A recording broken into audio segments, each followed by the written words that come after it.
welcome to the Passport to Success podcast, where this week's podcast, as promised, we are going to be going into more depth regarding off-page SEO and the benefits it can bring to your website. I'm Becca. And I'm Simon from Passport to Success, the online platform built by industry experts designed to help, advise, guide and support small business owners and entrepreneurs to success.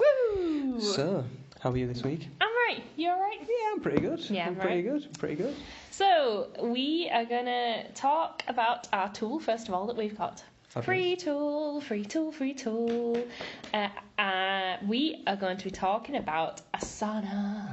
Is that a drink brand as well, by the way? I think it's a yoga app as well. Oh, is it? But we're not talking about those. No. We're going to be talking about Asana, and the tagline is teamwork without email. I've used this before. At a previous job, we used Asana. And it's a web-based project management system, and it can become integral to you and your business. It means that users can create and assign tasks to themselves or other team members. It's like a to-do list where you assign jobs to everybody, but you do it online. Everyone can have access to it. You can track and comment and update on your progress as well on each of the tasks. Good. It is free for teams of up to 15 people. So if you are an entrepreneur or a small business with less than 15 people, you can get it for free. And after that, the premium plan is starting at $50 a month. No, that's good though. I mean, if you're just starting up, 15 spaces is more than enough.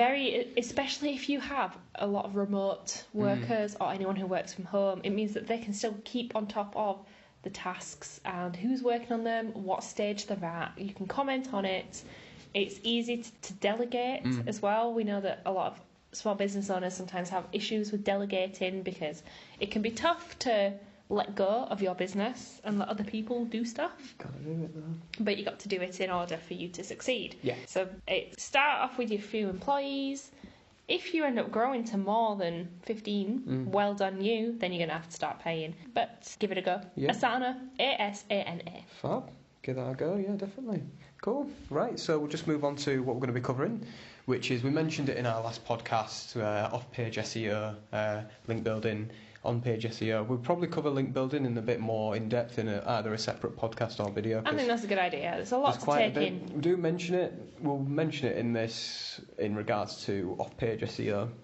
It'll only in very short though. You could write 6-7 pages on it, but we'll just talk about off-page and on-page SEO just to help you get a gist of what it is, what you need to be doing, sort of that vibe to try and optimise your website, basically.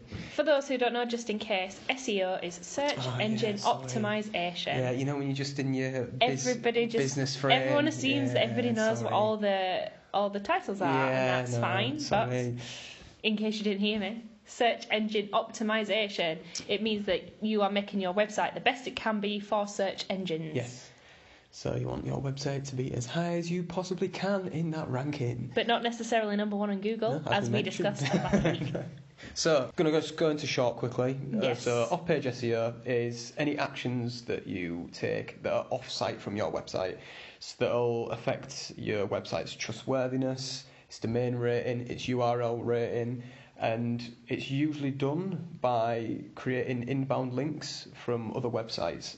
And on-page SEO refers to any factors that you actually do within your own website. So any changes and optimizations you can do actually on your website itself to help improve its ranking. So you've got off-page, which is off your website, on-page, which is on your website.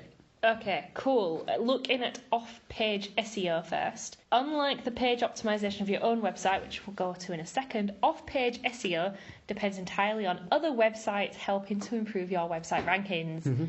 So that is relying on other people out there to help you to improve your trustworthiness or your website rating. You can usually improve this through something called link building, which, again, in short, could be you as an example creating content to place on another website, and it contains a link which goes back to the page you want to improve on your website. That's the very briefest of introductions. Unbelievably brief, but we will go into it. Yeah, it's you need to do it off page. You have to know how to do it if you want to do off page SEO. So we'll make sure that we'll cover that in more detail. Yes. But as for time wise and everything, we'd be here forever. Yeah, it is a continuing, ongoing process, and it requires you to obtain new links that are given priority in search engines. If you do it well, it can help you increase the traffic to your website and your position on Google. Some of the best ways to start off-page SEO includes social media and guest blogging. Yes. Guest blogging is a very good one. So we've mentioned, obviously, creating content for other websites. It's guest blogging, if people are wanting to try and understand what the two are. Yes. So what you're trying to do is basically, if you've got a website that you'd like to create a guest blog for, what you can do is that the best thing to do is check how highly rated it is. So there are tools you can do that on. So you've got Ahrefs, you've got Moz, and you've got SEMrush, which all look at either the domain rating, which look at both domain and URL rating. So what you want is it to be as high as possible. It's on a scale of 1 to 100, and the higher it is, the better page it is for you to put your content on it, because it means that you're going to get.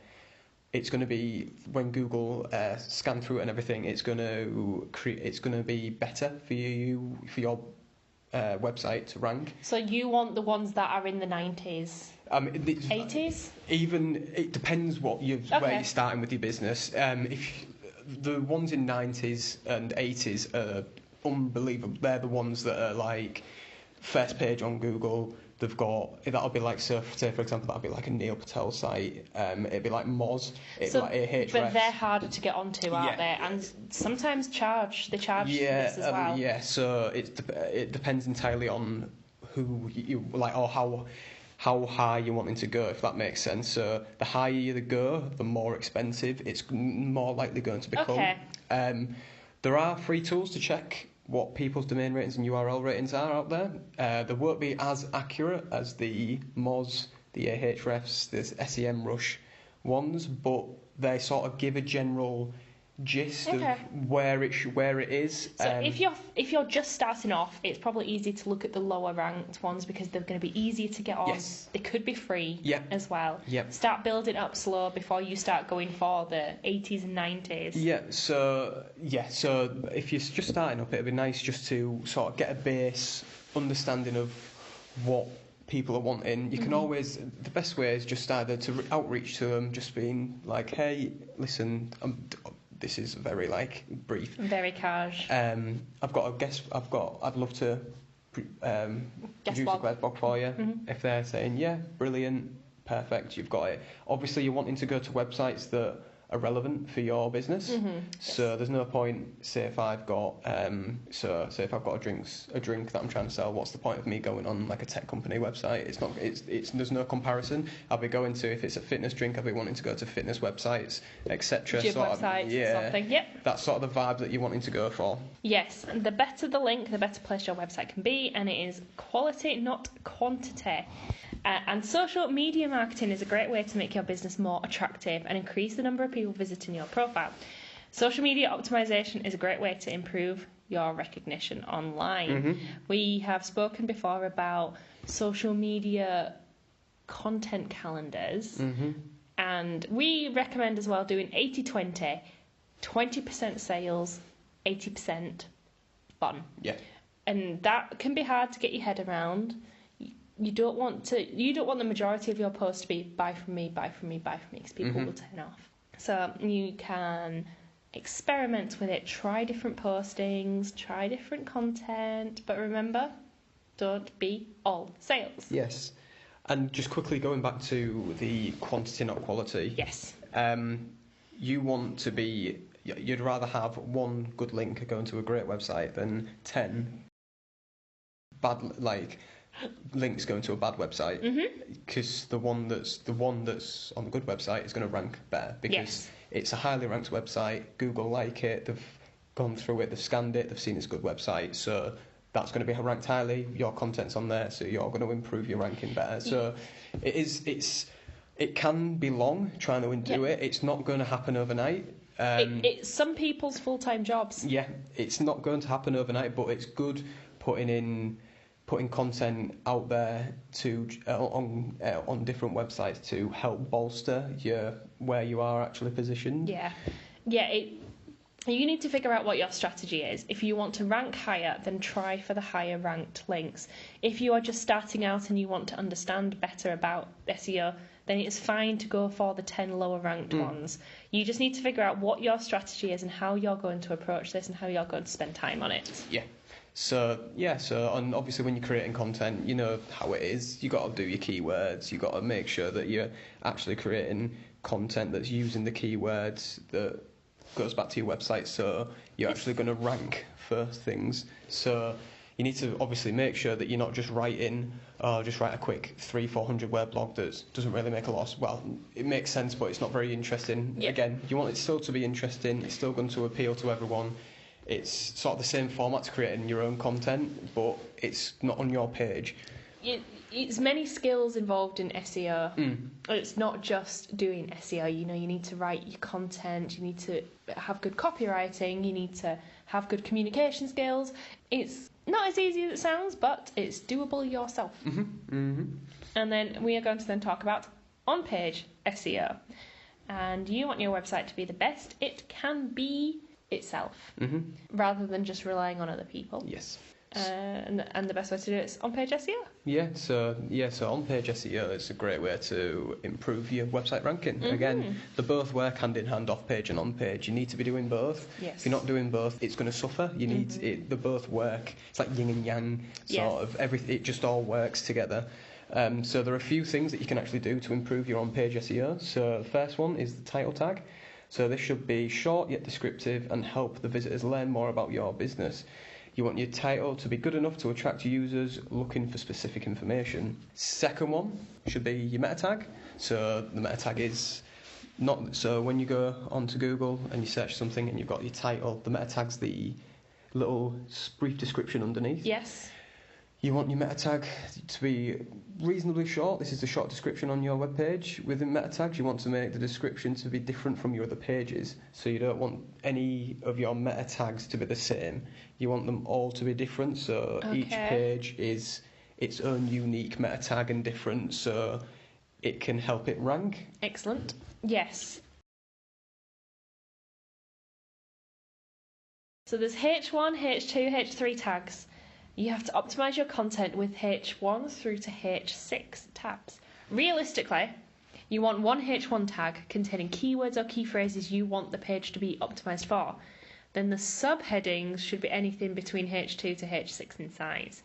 These are all just different sizes. H1 is the largest, H6 is the smallest. Yeah, so H1 is usually the title of the page. Yeah. Which, if you're using WordPress, you put it in your title bit, and it's H1 already when it goes on your page, so it's fine. It's when you're going into the paragraphs underneath, then you need to think about what headings you want and structure your content. So if you haven't got it yet, get Yoast SEO on your as a plugin on your WordPress, because it tells you how to actually optimize your on-page SEO. Yes. And it's really handy on saying whether it's got a good readability, it's got good SEO, and if not, it says how to improve it. So it's just called, if you go into the back end of your WordPress website and you go to your plugins, you just go to Yoast SEO. Yoast is it's like toast but with a Y. Yoast SEO, and if you install that, and every page or post you publish, right at the bottom it says what it's Yoast, yes, it does, and it's on a red, amber, green scale. So obviously you're aiming for green. Amber's it's still okay, but there's some changes you could make, and red is you've got quite a few changes to make. Yes. There's also content quality. Content is key for any website to succeed and drive traffic. You need to regularly update your content with new, fresh information, appropriate keywords, phrases to help increase the ranking of your site. Make sure that it's not out of date. All that sort of stuff that we have spoken about so much in previous podcasts, so we're not going to linger on this too long. Next, you have to optimise your keywords. So you have to add keywords onto your site or content, but don't try and cram as many keywords in as possible, otherwise Google will actually penalise you. You have to make sure that they flow correctly, it makes sense, you're choosing the right keywords that you want it to rank for. you need to make sure that it's all in line with what Google are wanting, and make sure that the content itself actually makes sense. So if one of your audience members or visitors comes onto the site, reads the content, they're happy with what they're getting, they'll come back, read more, and then they'll eventually convert into a paying customer. And lastly, we have internal link optimization. So link building improves your site quality, but doesn't mean you should disregard internal links. So this is when you're connecting content. So for example, you could write, so what we're sort of doing today, if this was an article and a piece of content, we would link this back to our previous podcast, because we spoke about off-page and on-page SEO, because they both work. Yes. So you need to make sure that obviously it's relevant, the content that you're linking back to, but it's a great way for users to navigate through your site and find relevant content to themselves, and it keeps them in a loop on your website, and it actually helps search engines index your site. So it is really helpful if you're creating content that is relevant to previous content. It is really imperative that you actually link to each other and try and create a nice loop, so once people are in, they can keep clicking through and finding content that's relevant to them. These are the main ways to help improve your on-page content. Hopefully it has helped you understand more about on-page and off-page SEO more, and if you have any questions regarding to them, please get in touch, comment on social media, get in the forums, drop us an email if you want us to answer any more questions you have about on-page or off-page search engine optimization. Yeah, we could have gone into more depth, but we don't want to go too much don't in want to depth, overboard you as well, because otherwise it's just an overload of information. We've give you the quick ways to actually improve it. So any questions, do please get in touch. That's it for this week. Thank you for listening. Stay up to date with all things Passport to Success, and we'll see you in the next podcast. Bye.